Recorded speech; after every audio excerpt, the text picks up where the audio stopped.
I preconditioned my car. Why is it charging so slow? All the gas car enthusiasts or EV haters out there going, yeah, that's why you don't get an EV.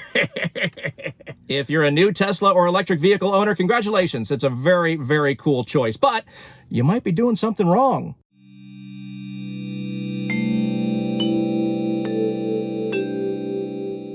So taking a look at the other electric car universe, everything non-Tesla at this point. Obviously the Tesla Superchargers are opening up soon, but Electrify America at a Walmart. I come very often in the morning to do my shopping, and I almost always see lots of electric cars parking at the Electrify America and topping off in the morning. It is 8:19 in the morning. Same thing over here at this Forestall.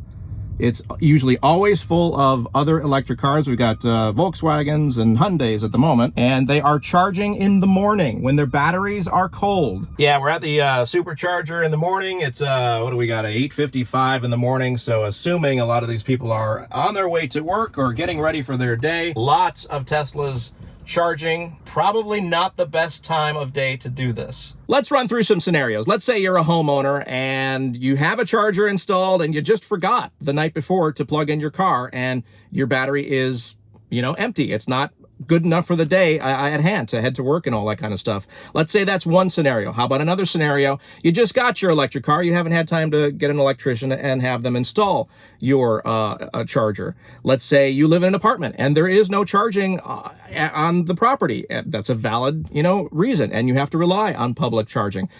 Completely okay, not a problem at all. But there's some tips in this video I want you to hear so you can optimize how it is you charge your electric vehicle depending on the scenario. So back to the homeowner. If you're waiting for an electrician to install L2 or 220 charging, you can still use, probably, if you've got the mobile connector from Tesla or other EVSEs from other makers, you could still plug it into a regular outlet at 120 and it'll get about 3 to 4 miles of charge per hour. That is better than nothing. So plug it in when you get home from work and you'll get, 30, 40, maybe even 50 miles, depending on how long it's sitting there. But most people in this scenario where they don't have enough charge for the day, they forgot to plug in their car, they don't have access to charging overnight. Most people in that scenario heading to work for the day are going to rely on fast charging. DC fast charging like over my shoulder here with Electrify America or Tesla Supercharging. I'm going to let you know that might not be the best idea. So you're going to rely on those particular methods of charging, but do you do it before you go to work or not? So when is the best time to charge your car? Let's take a look at what supercharging looks like first, and then I'm going to tell you later on in the video my tips for owning an electric car. You forgot to charge, you got to get it done. Hey, if you're enjoying our videos and tips and trips and tricks and all that kind of stuff, we'd totally appreciate it if you hit that like button on your screen there, or subscribe to the channel if you haven't done so already. Almost 10,000 subscribers so far. We are blown away by that. Are you one of them? Thank you so much. If not, become one of the next few. It would be so awesome. So like, subscribe, hit the bell. Now back to the video. All right, so let's say I am hopping in the car, heading to work, and I realize my battery is not going to make it through the day. I do need to charge at some point, and so I am going to navigate to my local supercharger. Granted, that's pretty close. It's like across the street, but most superchargers in this scenario hopefully are within a few miles of your house. So I'm going to navigate to this supercharger like I would from my house, and we're going to head over there and we're going to do some supercharging and get ready for our day. That's the best thing, right? Oh, and it's already started preconditioning for fast charging, which is what everybody's looking for. Everybody wants to see that because in their minds, it's going to warm up the battery and make my charging faster. But is it? Real quick before we head out, I don't know if you can hear this or not, but this is my 2022 Tesla Model Y. Listen for a second. You can hear everything running to get the battery warmed up and optimized or preconditioned. All right, so I left my house. I preconditioned for supercharging. I show up at my local supercharger just a couple of miles away. That's probably the scenario most of you are going to see. Look at all the cars here. I mean, it's amazing. So you show up at your supercharger, you roll in, you're late for work and you're not sure if you're going to make it, and you got to, at least get maybe 100 miles in your battery, right? You show up at the supercharger and you're gonna you've preconditioned, you're ready to go. It's gonna supercharge real fast. You'll be on your way, right? Right? But is it? Okay, so I showed up at my supercharger, 8:36 in the morning, just before work here, 113 miles on the battery. It's been preconditioning. It knows we're here now, so let's go ahead and plug in and charge and see what happens. It's funny how we've got all these Teslas staggered and spaced out, and guess what? They don't need to be. This is a V3 supercharger, no need for it. All right, plugging in. Yeah, so all these Teslas, one space apart.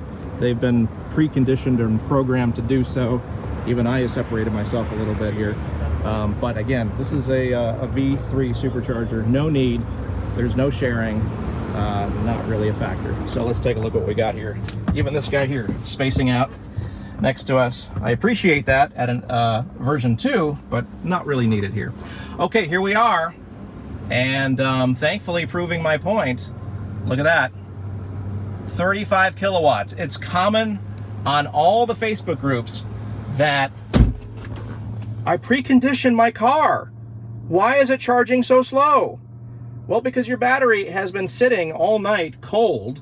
Now, this may not, be a thing in the summer, but in the fall, winter, and spring, overnight conditions are making the battery cold enough. And yes, even 50 to 60 degrees ambient temperature Fahrenheit is enough to make your battery cold enough to where preconditioning really doesn't make a difference. Take a look at that. We're kind of hovering there around 35 kilowatts. And so you're going to be late for work. This is not going to work, is it? This is why charging in the morning before going to work is not the best idea. So I'll explain that in a second. Okay, so I've been here a few minutes, less than 10, maybe over 5, and we are still hovering around the 35 kilowatt mark. Sorry about the sun here. So it is not warmed up even enough to get past that 35 kilowatt mark for supercharging, which means the preconditioning didn't kick in. It didn't warm it enough. The supercharging itself hasn't really done much or get it warm enough to get past the 35 kilowatt.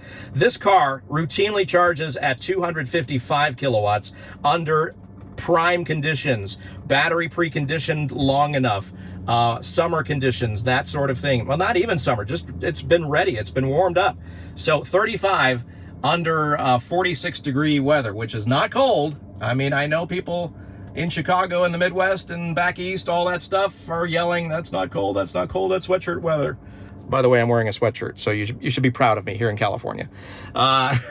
So yeah, we have not moved past the 35 kilowatt mark, and the reason is it just didn't have enough time to warm up the battery. All right, so this is mind numbing. I'm not gonna do this. I don't actually have to go to work today. This is all a big scenario. So I'm going to unplug and wrap up the video with my tips as to what you should do instead of waiting for the battery to warm up enough to really get the fast charging. So let's go unplug. Backwards, this is weird. Gotta twist your handle here. All right, there we go. Already some damage. This is a fairly new supercharger. Weird. It's only a few months old. Okay, so we've run down the scenarios about heading to work in the morning with a cold battery. I think you're kind of getting the idea here that the cold battery in the morning is the big hiccup here. Let me take my glasses off so you and I can chat properly. We've seen exactly what happens if you precondition your battery to supercharge, but it's not long enough, and you plug into the supercharger, and lo and behold, it's not fast enough. 35 kilowatts at 46 degrees on this particular morning was all we were able to achieve. Why? Because the battery was too cold overnight. And this car is garaged, so it was warmer than even if it was sitting outside. Now, obviously, sub-zero temperatures or even temperatures in the teens and 20s, that's a whole other ball game. You're going to see even lower speeds than the 35 kilowatts that we saw here. So why is it that when you hit precondition from your home to the supercharger and you still get slower speeds? Is because it just simply doesn't have enough time to get that battery warmed up enough. I've seen on road trips being 100 miles out from the next supercharger stop and preconditioning kicks in and it taking that long to get properly warmed up. So if you're 5 miles from your house or residence to a supercharger and you hit that precondition, or you hit the nav so it will precondition, and you're wondering why is it not enough, it just needs more time. That's just the nature of the beast. So my suggestion, here is the tip of the video. This is what you need to take away from this video as a Tesla owner, EV owner. If you're new, if you didn't know this, whatever the case may be, here is the tip that you need to take away from this. My suggestion is charge in the evening on your way home from work. That way, your car has had a trip to work, assuming you work a decent distance from your residence. It's had that trip. It's had all day in sunny, assuming ambient temperature, warmer temperatures than overnight for sure. It's had the trip home. If you decide to use a fast or supercharger near your home, that's my suggestion, is try to get enough drive time under the battery's belt, so to speak, to get that thing warmed up. Obviously, navigate to the supercharger so that it will precondition, and that way you'll get a faster charge in the evening, fill it up in the evening, and you'll be ready to go in the mornings. Now, if you do have chargers at home, the beauty of owning an electric car is plugging in it at night and waking up to a full battery. I see so many people in my neighborhood, brand new EV owners. There's a Mercedes EQS next to us. There's Tesla Model X's. There's Ys. There's Bolts. I never see them plugged in the neighborhood, ever.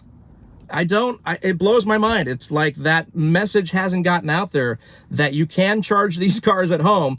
You charge at night, wake up to a full battery. That's the beauty of it. You may never even need to use a supercharger then. So if you're not in that scenario, I get it too. You're in an apartment and you don't have any charging whatsoever. You got to rely on public charging. It's been proven scientifically that fast charging does nothing bad to the batteries now. So put that out of your mind. If people are telling you that, that's not a thing anymore. There's links all over the place for that if you want to look for that. So if you are in that scenario and you have to rely on public charging, do it in the evening. That's my takeaway and my tip for this video. Hey, if you like what we're doing here on the channel, we totally appreciate it. We are edging ever so closely to 10,000 subscribers. Is one of them you? Thank you. If it is, if not, and you're checking us out for the first time, hit that subscribe button. It would totally make our day, as well as the like button on this video. And if you want to take it a step further, hit the bell. That way it'll notify you anytime we've got something new here on the channel. And I hope you find some value in this video. Thank you so much for watching, and we'll catch you on the next one. All the gas car enthusiasts or EV haters out there going, yeah, that's why you don't get an EV.